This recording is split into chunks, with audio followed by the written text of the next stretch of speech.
जय गुरुदेव, जय गुरुदेव, जय गुरुदेव। नाम किसका? सही और सच्ची बात तो यह है कि जितने भी ऋषि मुनि, जितने भी लोग यहाँ आए, किसी भी मत में, किसी मतांतर, और वो यहाँ आकर जो कुछ उनके पास था उन लोगों को बताया और चले गए। और आप अभी आए हो तो आपने तो उनको देखा नहीं कि वो क्या थे। तो जब देखा नहीं तो ध्यान नहीं बन सकता, उनका ध्यान नहीं हो सकता। जिसको आपने कभी नहीं देखा वो ध्यान बनेगा ही नहीं आपको। इसलिए उन्होंने ये बताया कि भाई तुम तलाश करो, उसकी तलाश करो जो अनाद करता, जिससे रचना का सारा विस्तार हुआ। वो कहाँ है, कौन है और कैसा है, ऐसे जिसने प्राप्त किया हो उसकी तलाश करो तो मृत्यु लोक में मिल जाएंगे। और मृत्यु लोक में आते जाते रहते हैं। मान लो वो आए और चले गए और आप उनके बाद में आए तो फिर नहीं हो सकता कुछ। फिर उनका आपने देखा नहीं, उनका ध्यान नहीं हो सकता और वो कुछ कर भी नहीं सकते। ये तो आए और चले गए, वो तो जिनका काम किया उनका किया। आप उनके पास गए और उनका काम किया और चले गए। लेकिन अब आप आए हो तो उनका ध्यान नहीं हो सकता, तो आपका छुटकारा भी नहीं होगा। तो वो कह के गए कि वो महान शक्तियां, महान आत्माएं हमेशा आती रहती, उनकी तलाश खोज करना, कहीं ना कहीं मिल जाएगी। वो हमेशा यहाँ रहते हैं। एक जाता है दूसरा तैयार, दूसरा जाता है तीसरा तैयार। वो यहाँ रहते हैं, उनकी खोज तलाश। तुम जब जब तलाश करोगे, खोजोगे तो कहीं ना कहीं मिल जाएंगे। और उनके पास जाओ, उनका ध्यान करो, उनको आपने देखा, तब तुम्हारा ये छुटकारा होगा। क्यों होगा? कि वो भेद जानते हैं, वो रास्ता जानते हैं, वो नाम जानते हैं, वो रूप को जानते हैं, स्थान को जानते हैं, अपने धाम को जानते हैं। वो जहां आते हो जाते हैं तो कहते हैं ऐसे से मिलो जो सब रास्ते को, सब भेद को जानता है। उससे मिलोगे तो आपको वो सब भेद देगा। उसका ध्यान करो, उसकी बात सुनो, वचनों का पालन करो।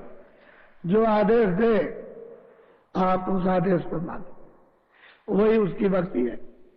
उसके आदेश का पालन किया तो उसकी भक्ति है। आपने भक्ति की, सेवा की, वचन माने, अपने को उस तरह का बना लिया, यानी ढाल लिया।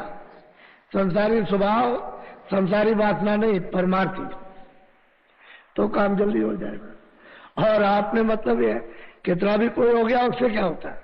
उसको तो आपने देखा नहीं, तो आप जाओगे कि चलो भाई उसको, वो तो चेतन है। ये सब चीजें जितनी बनी है ये सब चाहे, इसमें चेतनता नहीं है। ये मकान है, इसमें जीवात्मा बैठी है। अगर जाग गई तो चेतन हो गई, और सो रही है तो जड़। तो आपका जड़ से कैसे काम चलेगा? और फिर यह है कि इसने जो चीजें बनाई वो तो बिल्कुल ही जड़ है, उसमें तो चेतन है ही नहीं, वो तो जड़ ही जड़ है। तो जड़ का ध्यान हो नहीं सकता। और जड़ से आशीर्वाद नहीं मिलेगा, दया नहीं मिलेगी, जड़ से रास्ता नहीं मिलेगा, वो जड़ से उपदेश नहीं मिलेगा, आदेश नहीं मिलेगा जड़ से, वो भजन ध्यान नहीं जड़ करा सकता। वो तो जड़ में चेतन जगा हुआ है, वो ये काम कराए। कहते हैं उसका तुम क्या करो, ध्यान, यानी उसके वचनों को मान, कि वो बाहर भी मिलेगा और अंदर भी मिलेगा। उधर भी मिलता है, इधर भी मिलता है। बाहर की आंखों से, बाहर के कानों से सुनाई देगा, उधर भी वो जीवात्मा की आंख और कान से सुनाई दिखाई देगा। इधर भी काम देगा, उधर भी काम देगा, तो उधर आता जाता तभी तो मिलेगा। तो उसका ये शरीर नहीं है कि भाई पंच भौतिक तत्वों का शरीर उधर मिलेगा।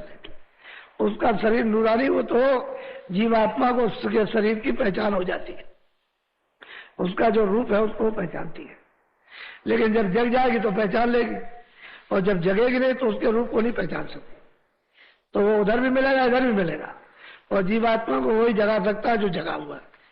और आप उसकी तलाश खोज नहीं करते हो, कहते तो हम तो उसको मानते, तो किसको मानते हो? कोई सतयुग में हुआ, कोई त्रेता में हुआ, कोई द्वापर में हुआ, कोई कलयुग के शुरू में हुआ, कोई बीच में हुआ, कोई 200 वर्ष पहले हुआ, कोई 100 वर्ष पहले, वो तो चले गए, आपने तो उनको देखा नहीं और रास्ता भी उनसे नहीं मिला, तो आप मत करें। इसलिए उनकी खोज तलाश करो जो जगे हुए पूर्ण पुरुष, सब भेद जानने वाले मिल जाए। तो वो ये समझ, इसलिए कहा है कि गुरु का ध्यान करता है, बिना इसके नहीं छूट सकते। क्यों? गुरु का ध्यान करोगे सब बंधनों से छूट जाओ, वासनाओं से छूटो, जितने भी लगाव है मोह ममता काम और क्रोध के, उससे छुट्टी पाओ, छुटकारा मिल जाए। तो वासना मामूली है, ये जड़ चीजों में वासना जो लगी हुई है वो तो प्रकार बात नहीं, तो जड़ है। उसी जड़ में मतलब ये है कि फंसे रह जाओगे, निकल नहीं सकते। महात्मा उसको काट देंगे, धीरे से काट कर। प्रेमियों के इसी को तो काटा, और फिर जो उन्होंने आदेश दिया तो उसका पालन किया। आदेश है, जगत कुछ नहीं है, तो इसमें क्यों लगे पड़े? लो ये भजन कर लो, तो लगे भजन करने लगे, तो भजन भी करते काम भी करते, इससे निकल भी गया, उनका काम का नुकसान भी नहीं हुआ। ये काम एक खिलवाड़ फिर हो गया, यानी एक सहज हो गया कि काम भी कर लिया, उसमें कुछ नहीं बचता, काम भी कर लिया और निकल भी गए। और जीवात्मा को भी दोनों आंखों के पीछे बैठे उसको जगा लिया और रोशनी में खड़ा कर दिया, प्रकाश में, और वो चेतनता में खड़ा किया, तभी तो चेतन मिलेगा। अंधेरे में खड़े रहोगे तो चेतन कैसे मिल जाए? चेतन तो प्रकाश का, अंधकार नहीं है। वहां जो चेतन की रोशनी है, प्रकाश है, वो अंधकार वहां नहीं, चेतन ही चेतन, प्रकाश ही प्रकाश, आनंद ही आनंद। तो कहते हैं जगे हुओं की जरूरत है, तो बिना इसके नहीं। और जब वो भेद देंगे तभी तो आप नाम के रंग में रंगोगे। जब सूरत नाम से, शब्द से, आवाज से जब जुड़ेगी तभी तो उस पर नशा और मस्ती चढ़ेगी, तो उसमें रंग जाएगी। जब ये सूरत उस शब्द में जब लग करके रंगती है, जब नशा और मस्ती चढ़ती है, तो कुछ नहीं उसका, यहाँ कुछ है ही नहीं, कुछ नहीं है। सच्चा आत्मबोध कहते हैं, आत्म ज्ञान। मनुष्य रूपी मंदिर में उसको ज्ञान होता है, ये तो बाहर का बुद्धि ज्ञान है, और वो भी ज्ञान नहीं आप पा सके। तो क्या प्राप्त किया? ज्ञान, अंधेरा, संशय। इसको प्राप्त करते हो तो संशय तो एक विनाश है, और नाश करता है। जब संशय आया तो नाश हो, बुद्धि का नाश हो जाएगा, मन चित्त चंचल हो जाएगा, इंद्रिया चलामा। संशय में तो दुखदाई, और आत्मज्ञान होगा तो संशय खत्म हो जाएगा, ब्रह्म खत्म हो जाएगा, कुछ रहेगा नहीं। तो उसमें मतलब यह है कि चेतनता है, आनंद है, नशा है, उसमें मस्ती है। तो मतलब महापुरुष उस रंग में जब रंगाएंगे तभी तो, खुद नहीं रंगे तो आपको क्या रंगाएंगे? इसलिए कहते हैं कि जब गुरु का ध्यान करोगे बिना इसके तुम्हारा छुटकारा नहीं हो सकता, और नाम के रंग में रंग जाओ तो क्या होगा कि तुम मिले तो धाम अपना, तुम जहां से आए हो तुम्हारा सच्चा घर, सच्चा देश, सच्चा वतन, सच्चा स्थान, वो आपको वापस मिल जाएगा। क्योंकि वहां तो परिवर्तन होता नहीं, एक दफे पहुंचने की जरूरत है, फिर दोबारा हम आने का कोई काम नहीं। और कोई अगर सूरत भेजी भी जाती है तो काम के लिए भेजी जाती, फिर वापस हो जाती। इनको जगाती है, जो जाग गया नहीं तो वापस चले गए, वापस चले। लेकिन यह है कि वो तो जाती आती रहती है, जाने आने वाले तो जगाएंगे, ले जाएंगे, जो जाता आता नहीं रहेगा वो कैसे ले जाएगा उधर? वो तो हमेशा आते रहेंगे, एक जगह दूसरा है। लेकिन ये कभी मत सोचो कि एक ही जगह आते, ऐसा नहीं होता। जहां आ गए वहां आ गए, दूसरी जगह। इसलिए सब जगह कहा खोजना, ऐसा मत समझना कि ये बैठे हैं, यहाँ नहीं मिलेंगे। महात्माओं ने सब कुछ कह दिया, कहने में कोई बात की कमी नहीं रखी है कि कोई पक्षपात हो तो त्रिकालदर्शी होते। सब सतयुग त्रेता द्वापर कलयुग सबका जानते हैं, तो ऐसी वाणी का उच्चारण करते हैं जो कभी भ्रम पैदा ही ना हो और किसी एक के लिए नहीं पड़े, तो हमेशा के लिए सदैव चारों युगों के लिए चक्कर घूमता रहता है, एक वक्त के लिए। तो कहते हैं गुरु का ध्यान सर्वोपरि था, इससे बढ़कर के और क्या। और उन महापुरुषों को पहचान नहीं पाते कि वो कैसे होते हैं, क्या हो। अगर जीव उनको जान जाए तो काबिल बन जाए। इसका पहचानने में, समझने में देर लगती है। जब उनके रास्ते पर आप चलोगे, जो तुम्हारा सनातन रास्ता है, उस पर जब जगोगे तभी पहचान पाओगे। जब तक जीवात्मा सोती रहेगी और आपको आत्मबोध नहीं होगा, जब तक वो जगेगी नहीं तब तक उनको नहीं पहचान सकते। बाहर की बुद्धि और आंखें तो समझ नहीं, वो तो इससे परे, कहते मन से भी परे, बुद्धि से भी परे, इंद्रियों से भी परे। तो जो चीज परे वो कैसे समझ में आएगी? तो जब तुम्हारी आंख खुले, दैविक जो कुदरती आंख है वो खुले, तब तुम उसको पहचान सको। और वो भी कोई कोई सब तो कोई। इसलिए कहते हैं कि भाई तुम उनकी खोज करो, और जब वो मिल जाए तो प्रेम करो, उनका ध्यान करो। ये ध्यान करोगे प्यार हो जाएगा। वो तुमसे प्यार हो, वो तुम्हारा उनसे प्यार, बस तो जल्दी से बंधन कटेगा। और जब तक प्यार नहीं होगा तब तक ये बंधन जगत के ये न ढीले हो सकते, न कट सकते, और न इनसे छूट सकते। तो जगत के मोह, ये बंधन, काम करो तो छोटे मोटे बंधन, ये समुद्र समझिए आप, इसमें डूबे हुए हो तो उसमें से कौन निकाले। और वो कहते हैं कि भाई जीवात्मा को भवसागर रूपी इस संसार के संसार से परे ले जाओ, तब पा जाएगी। तो आप तो उसका यत्न करते नहीं, कोई उपाय नहीं करते, और दोनों आंखों के पीछे बैठी है, उस दरवाजे पर बैठी। यह हरि का घाट है, अंदर बैठी है और हरि के घाट पर बैठी है, और वहां कूड़ा कचरा जमा कर रखा, घाट कैसे साफ। तो जब घाट साफ नहीं होगा तो कैसे दर्शन होगा? इसलिए महात्माओं से मिलने की जरूरत है। वो उसी घाट की जुक्ति दे देंगे, और जुक्ति मुक्ति सफाई हो जाएगी, शुद्धि हो जाएगी। मन, बुद्धि, चित्त, अंतःकरण, जीवन, ये शुद्ध पवित्र निर्मल इंद्रिय, जब ये निर्मल हो जाएगा तो निर्मल वही उसको प्राप्त कर सकता, गंदा आदमी तो उसको प्राप्त कर नहीं सकता। तो इसलिए गुरु के खोज की बड़ी महान ये प्रमुख जरूरत है। इसके अतिरिक्त कुछ भी जीव का नहीं होना। पिछले जितने भी हुए अपने अपने वक्त में ठीक थे, उनका उस समय का ठीक, अब उनसे काम। अब तो आपको मौजूदा अपनी उपस्थिति में कोई मिलेगा, उससे काम होगा। जो चले गए उनसे काम होगा। चेतना भी कुछ करो, यही चीज है। और नहीं मानोगे तो भरम जाओगे, भटक जाओगे आप। इसलिए कि हम इसको भी पकड़ लें, उसको भी पकड़, वो नहीं होने वाला। पकड़ो, जब घर की तरफ जाना तो एक ही को पकड़ लो, ताकि उसके सहारे चढ़ जाए, उसकी मदद ले करके। तुम उसको भी चाहोगे, उसको भी चाहोगे, और वो जो मदद करना चाहेगा उसकी लोगे नहीं, तो कैसे चढ़ोगे? नाम से कैसे जुड़ोगे? शब्द से कैसे करोगे? अब तुलसीदास जी ने तो नाम ही की तो महिमा की है, शब्द की, उसी की महिमा की। और नाम है चेतन, तो सूरत को चेतन के साथ जोड़ना, वही तो नाम है। उसी को तो उन्होंने बहुत विस्तार से उन्होंने वर्णन किया, लेकिन आप उसको नहीं समझ सके कि नाम क्या है। नाम अगर पकड़ लो, पा जाओ जिसके द्वारा उतारे गए, उसी नाम से उतार के लाए गए, और दोनों आंखों के पीछे बैठा दिया, गंदगी को तुमने जमा कर लिया, नाम छूट गया। बस इतनी बात है ना।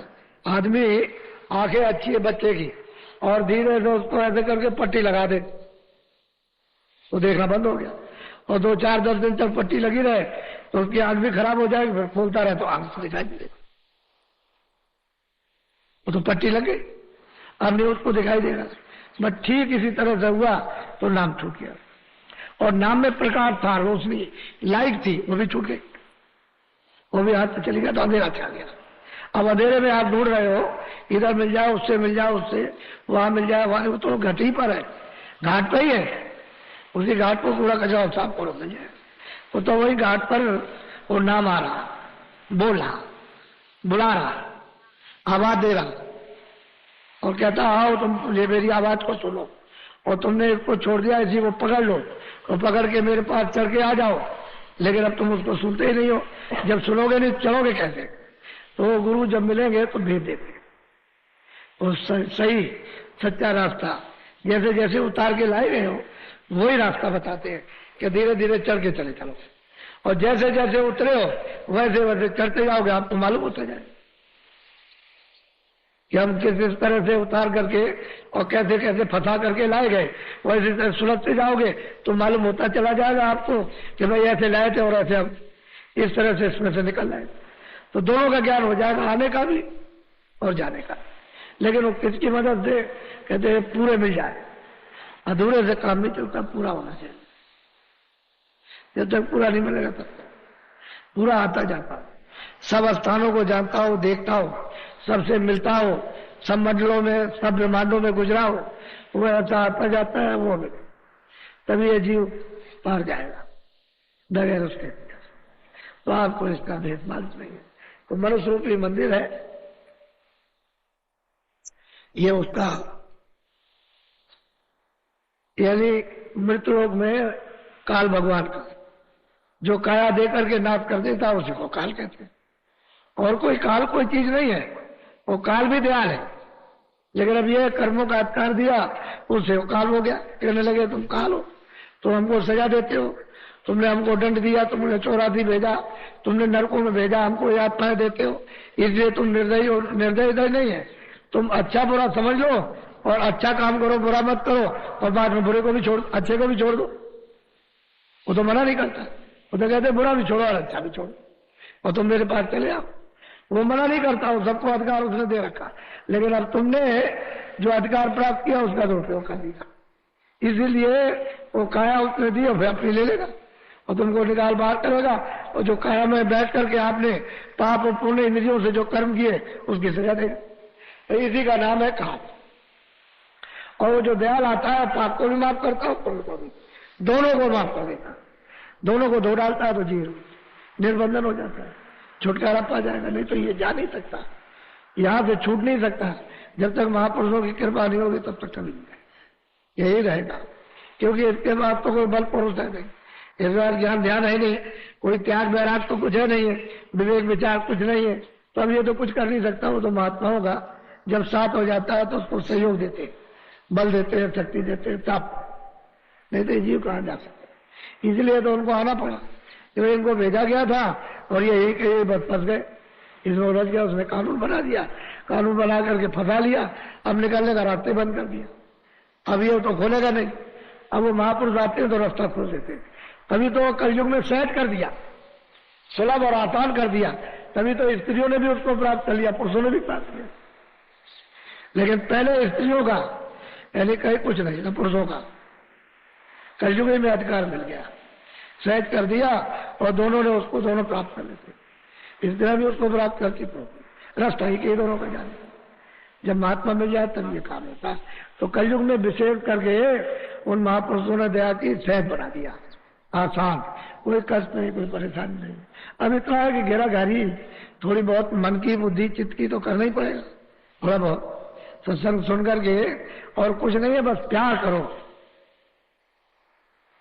उनकी तरफ में जुटो तो अंदर धसा दे, फिर नाम से प्यार हो जाएगा। फिर उसके प्यार होते ही नशा, और मस्ती पर कुछ नहीं कर सकता। फिर नहीं तो बाहर इंद्रियों के विकारों को दूर करने के लिए उनसे प्रेम करो, उनका ध्यान करो, उनके आदेश को मानो, तो फिर ये इंद्रियां जो है इधर से बिल्कुल एकदम ढीली हो जाएगी और स्वच्छ हो जाएगी। और वो अंदर जब प्रवेश कर देंगे तो वो तो मतलब ये है कि वो जीवात्माओं का सच्चा उसकी शक्ति और ज्ञान जब वो मिल जाएगा तो फिर नहीं कुछ, फिर इसको फंसा नहीं तो निकल जाएगी, इसलिए फंसी पड़ी हुई है। तो दोनों आंखों के बीचों बीच बैठी। सुबह हमने कहा था कि ये शरीर का नाका है, इधर देखो, ये नाका है, ये इसके ऊपर कुछ नहीं, इधर ये मृत्यु है ही नहीं ऊपर में, तो ये बिल्कुल दरवाजे पर यहां बैठी है। तो शरीर की आंख, शरीर के कान, शरीर की नाक तो नीचे काम करती, और जीवात्मा की आंख, जीवात्मा के कान, जीवात्मा की नाक ऊपर काम करेगी। तो ऊपर वाला भेद नहीं मालूम कि हम आंख से, कान से, नाक से कैसे काम लेंगे, वो महात्मा की जरूरत है, बगैर उसके नहीं हो सकते। और उधर में अगर काम करने लगो, कूड़ा कचरा जाए तो इतना बड़ा हृदय है कि जितना ये सारा संसार, इससे लाखों हिस्सा बड़ा आकाश है, वो सूरत का हृदय है। वो उसमें वो गंदा हो गया, ये कर्मों से जब गंदा हो गया तो पूरा का पूरा आकाश यानी हृदय उसका गंदा। अब कहते हैं मन है, बुद्धि है, चित्त है, अंतःकरण, उसी हृदय को अंतःकरण कहते हैं।